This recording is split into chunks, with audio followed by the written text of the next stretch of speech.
It's for that. See? That's right. That's right. Anyways, this guy, you know what this is? Yo, hermano. That's Cesare Borgia.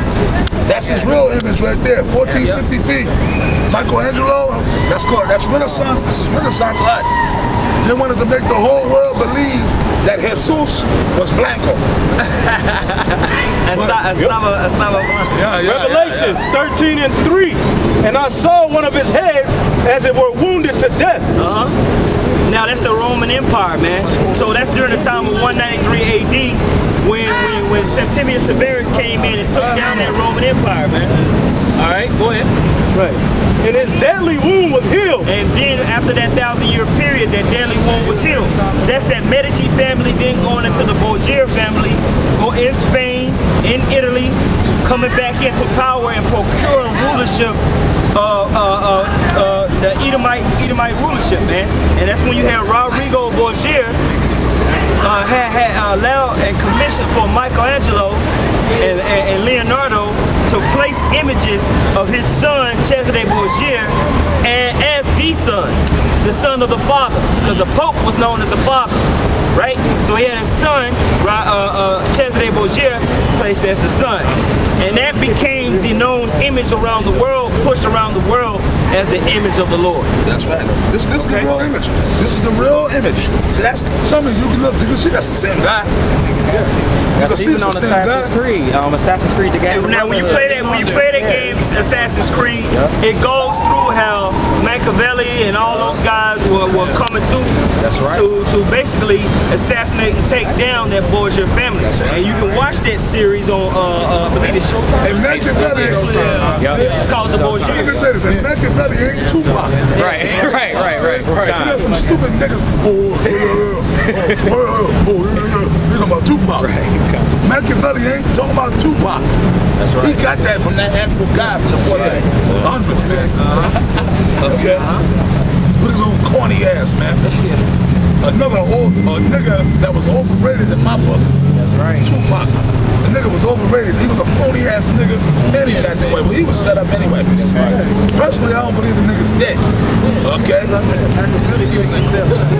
Wisdom of Solomon 14:6. But whether he is or not doing shit is irrelevant. But the point I'm making, the nigga, he's a phony anyway. That nigga's from New York anyway, right? He's from the East. That nigga's from the East Coast. Yeah, that whole big East Coast against West Coast.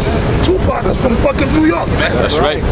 But he moved out to California. He got down with Digital Underground. So how you gonna start this big East Coast, West Coast war when your ass is from New York? It was all right. It was all set up. That's right. At least behind all that. That's right. I'm sorry, brother. The so-called Jews runs that whole so-called hip-hop industry. That's right.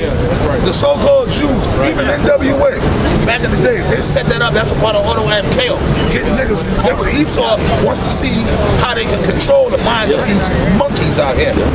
That's right, and I call them monkeys. Because that's what they are. That's right. Okay? Get here, brother. Well, they had a meeting. They used to bring certain hip-hop artists in the meetings, man. And push their new agenda on them. And whoever was down with it was down with it. That's why you got a lot of hip-hop artists who you will hear one moment, then they don't make it. You know, they let them taste the so-called stardom with that first album, let them do what they want to do. Then they start coming with these agendas, these contracts. And most, you know, like a nigga like Kanye West, he took the deal, man. He took the deal. Now he's in total darkness, man. Oh, Kanye West is gone. You're right. I prove it to you. You had guys like talented dudes, talented guys, man. Dudes out of New York, I'll tell you right now. Yeah, my man, he was down with the Big Daddy Kane and Bismarck. Not him, Master Ace. Master Ace, yeah. Master Ace. That dude was talented as hell. He was one of the most talented dudes in the Juice Group. And then they let him come out with that first album. That came out in 1990, the summer of 1990. The album hit. He had that song, Me and the Biz. And then after that, they kind of pushed him to the background. Or maybe he didn't want to sell out all the way. AZ, he's another one. He's from Brooklyn. K Solo, that was down with. He came out. The first album was a hit album. After that, they just kind of phased him out because you got to go all the way. Maybe them guys didn't want to go all the way. That's why they didn't want to blow up. You understand what I'm saying? Yeah, brother. That's why it's like.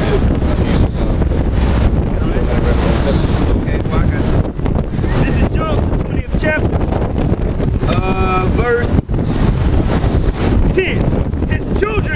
seek to please the poor. Talking about Esau, man.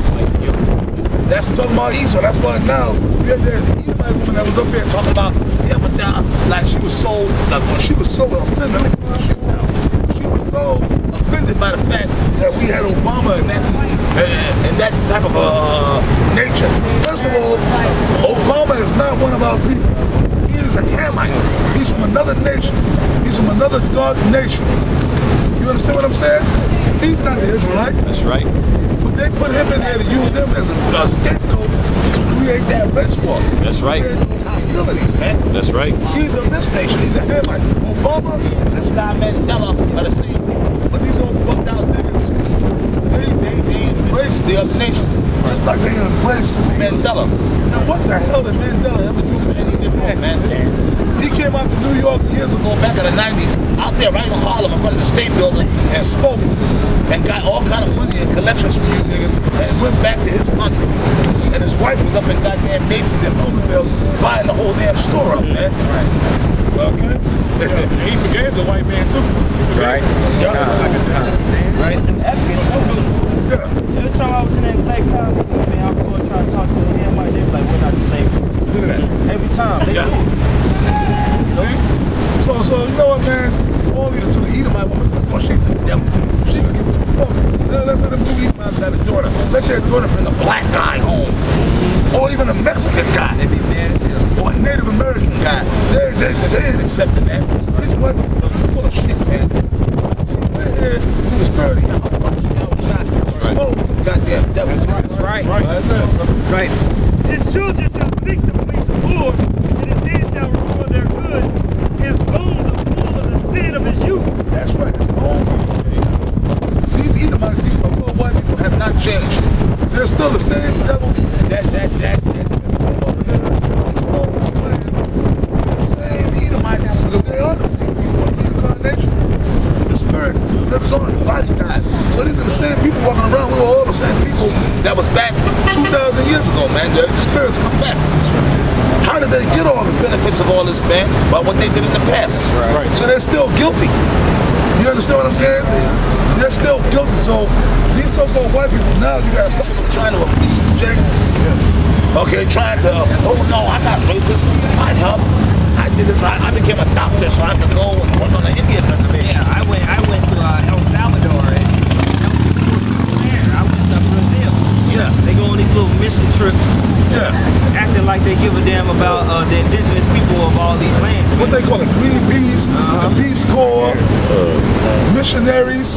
It ain't nothing but a bunch of pedophiles. That's these devils, man. They want to go over there so they can freak off on the little kids. They Yep. indoctrinate them with that bullshit. That's Yeah. right.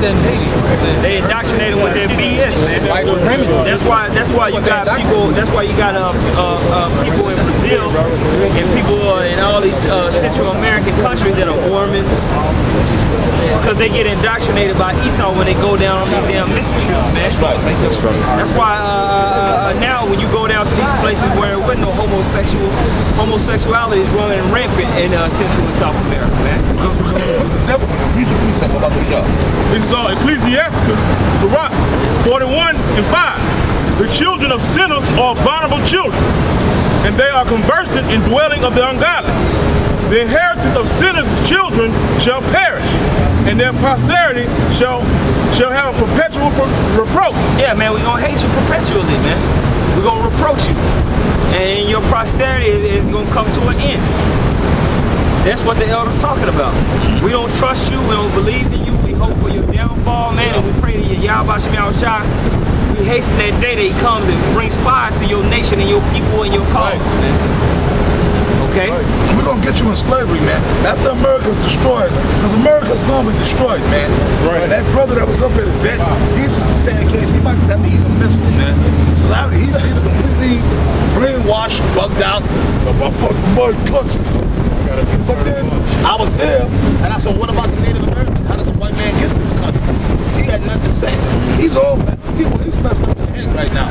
That's why he had to leave, man. He gonna have to probably eat a missile unless the Lord wake him up.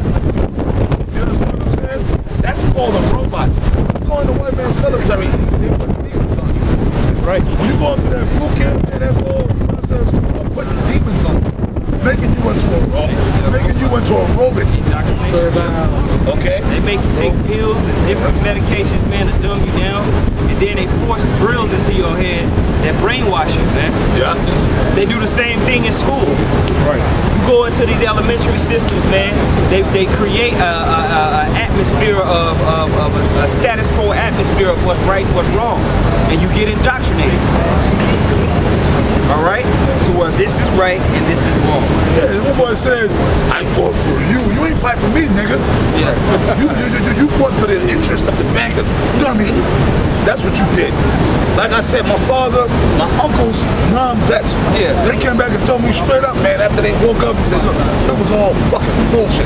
We went over there and lost friends and got shot the fuck to shit over opium, man. Okay? Yep. And what the hell the Vietnam War gonna do for a nigga in the hood? What the hell the war in Iraq gonna do for a nigga in the hood? What the hell the war in Afghanistan gonna do for Jake, man? And if US didn't go in there, wouldn't nothing change for us. You didn't fight for us, man. What the hell? There ain't no Taliban coming to attack us, man. That's right. Yeah, and on top of that, if you don't mind, all the wars they fought, Jake's still in the same position. It's Yeah, real right. How many wars have they fought? You got World War I, World War II, the Cold War, every war they had, the Persian Gulf War, niggas is still in the messed up position. That's right. Go further than that, huh? You know, you had the American Revolution War. This is the first person who got killed was a Jake. Yes, Crispus Attucks. Yeah. That was the first person who got killed. Jake was fighting in the Revolutionary War. Yes. You know? They fought, and after the war was over, niggas still went into slavery. Yep. But they continued to be slaves. After the Civil War, when Jake was so-called free, but then Negroes were still lynched, it was post-Civil War, that's when the Klan was formed. Right. And it was really open season on niggas then. It was really open season on niggas. Right after World War IX, right after the Civil War. Then you had the War of 1812. You had niggas that fought in that. Okay, you had it going on, the Spanish-American War. You had World War I, World War II. I was watching something on TV the other day about the Red Tails. They were with the Tuskegee Airmen. Them dudes are all valiant. They did all that. They was fighting. Doing all this heroic shit. And them niggas came back to America and still had to deal with Jim Crow. That's right. You understand what I'm saying? They said that on the documentary I was watching the other day. Simple-minded old goddamn niggas. Yep. And y'all gotta see a movie, man. Y'all gotta see a movie called The Soldier Story. Any of y'all seen that movie? John. With Howard Rollins, that nigga that Truck did. And Denzel's in the movie. Denzel, but that's back when Denzel was all revolutionary. yeah, he was up and coming around that time. Get that movie and watch it. And the movie is based on World War II. And you had the black soldiers. The white man wasn't allowing them to fight, which is complete bullshit. Because you had black soldiers that had just fought in World War I. Black soldiers always been fighting. Native American soldiers, but they were segregating the army. So them niggas, we want to get a chance to fight. You know who that cat that was here? That was C.J. Memphis, man. That's C.J. Memphis. Yeah. That was a Mexican C.J. Memphis. One day, and then Denzel was trying to... Y'all gotta see the movie, man. And in the movie, Denzel was on point. Yeah, Denzel wasn't for that fuck C.J. shit. was a simple-minded country nigga. One day, we gonna get the fight. And then Denzel's gonna be forget that, man. C.J. White folks ain't gonna never let us integrate no army. Well, and they do. I'm gonna be ready. He ready to go and die for the white man. He ready to go and die for the white man. Hey, Jake helped him win the Super hey. CJ, hand up. Yeah, now what's this about? All right. Yeah, you can't film us, man. We're not giving you permission to film us. Job, chapter 20, verse 12. The wickedness be sweet in his mouth, though he hide it under his tongue. That's Esau. He hides it. Like you hide something under your tongue. And you got certain niggas that go to the club, right? And hide razor blades under their tongue. So they can get in the club, so they can go in the club and cause some kind of mischief. Slice somebody up and shit like that. That's the white man. That way he got that razor blade under his tongue. And when that shit comes out, he creates all kind of havoc and mischief. Which is destruction and death all over the earth, man. Everything that Jake does anyway, the white man does it on a large scale. These niggas are just emulating the white man the best they can. You got drug dealers, you got murderers. They just doing what the white man does on a mass scale in their neighborhood. That's my man that was in the army. The army, that's not much, it's just gangbanging. That's all it is. It's one gang going at it with another gang. We want the oil, man. Okay, we're gonna send our crew over there. That's all the American soldiers are. That's right. Dummies. That dude was completely gone. I was trying to. Meat puppet. Yeah, he was a meat puppet. Yeah, but he was a meat puppet. But I was trying to kind of reach the brother. I was trying to kind of see maybe if I could reach him, man. But he's a meat puppet, man. Yeah, because you come back bragging about he fought for the war of Iraq. You went in there on false pretenses. They said they had weapons of mass destruction. They didn't have no weapons of mass destruction. They said they had something to do with 9/11 and came out that they didn't have nothing to do with 9/11. So what the hell are you talking about, man? So why are we all over there? Yep. And over there, when you ain't got money to pay your rent, they give you 3 months, man, before they finally evict you. Over here, the first damn 5 days, you gone, man. You come home. So what's so better about America? Why you gotta bring your way of life over there, man? Yeah, they send you a notice to quit, man. You can't pay your rent, man. They send the landlord, put it on your door, notice to quit. That means they're going to start proceedings to evict your ass, man. So at that point, that's like a last final one. You got to put that money. You know? But America is so great, better. Yep. They need blacklist your ass like you said. You get another apartment. That shit. You know what I'm saying? Right. One of your bank You gotta get with a nigga woman. She may be using her sisters. And if your bank account go down, they got it all connected. That means they put the system together. Excuse me, that new world order's coming in, man. If you got a bank account and your shit is overdraft, and your shit goes into the negative. I'm sorry, brother. You overdraft and your shit goes into the negative, man. Yeah, they They shut your bank account down. Then you try to go to them, so I'm gonna go, okay, I got a Bank of America. See, they all know, you can't, your account's fucked up with these guys. You going to Chase? Nope, can't, nope. See? I say this now they penalize you because you haven't had an account for a certain amount of time. Like if you decide you ain't gonna deal with a bank or you don't have no need for a bank for a couple of years, and then go try to open up an account, they'll penalize you for that. Look at when the last time you had an account? You owe 2-3 years. Now they looking at you crazy. They won't give you an account. You know? Yeah. Yeah. Yeah. All right, verse 12. Verse 13. Though he spare it and forsake it not, but keep it still within his mouth, yet his meat and his bowels is turned, and is the gall of ass within him. He has swallowed down riches, and he shall vomit them up again. Yeah, because what's going to happen, the white man, he stole everything. All the riches that Esau got, he took from Jacob. That's right. He took from him. He took from Israel, man. You understand what I'm saying? The elites, the Rothschilds, the Rockefellers, and all these guys, all the monies and the gold and the substance and the land and the earth itself, they stole from our people. So pretty much when America's destroyed, when the missiles hit this place, and when the missiles hit the other points on the earth, when Esau, the so-called white man, goes down, when the Lord delivers the elect, the 144, out of this place, when we come down out them chariots, man, we're going to go and get Esau. We're going to fuck them up, the elites. They're going to be the first to go into captivity. So when we get our hands on them, they throw them in that pit. All the riches that they stole from us, we're going to reclaim it. So Esau swallowed the riches. We got all that stuff. But when the time comes, they're going to throw it right back out, right back into us. So we're going to be automatically rich, man. Because we're going to reclaim what's ours when we get these devils in captivity. That's how. James 5:1. Go to now, ye rich men. Weep and howl for your miseries that shall come upon you. That's talking about the rich man. Who's the rich man? The rich man is talking about the elite banking families. The Rothschilds, they ain't talking about Joe Sixpack on the corner. These Edomites out here, they ain't got no money. They ain't got no riches, man. You got Jake doing better than them. Yeah. But that's talking about the elite banking families of Esau, man. We're going to get them. When the Lord raises up the elect, we're going to put their ass in captivity. We're going to get our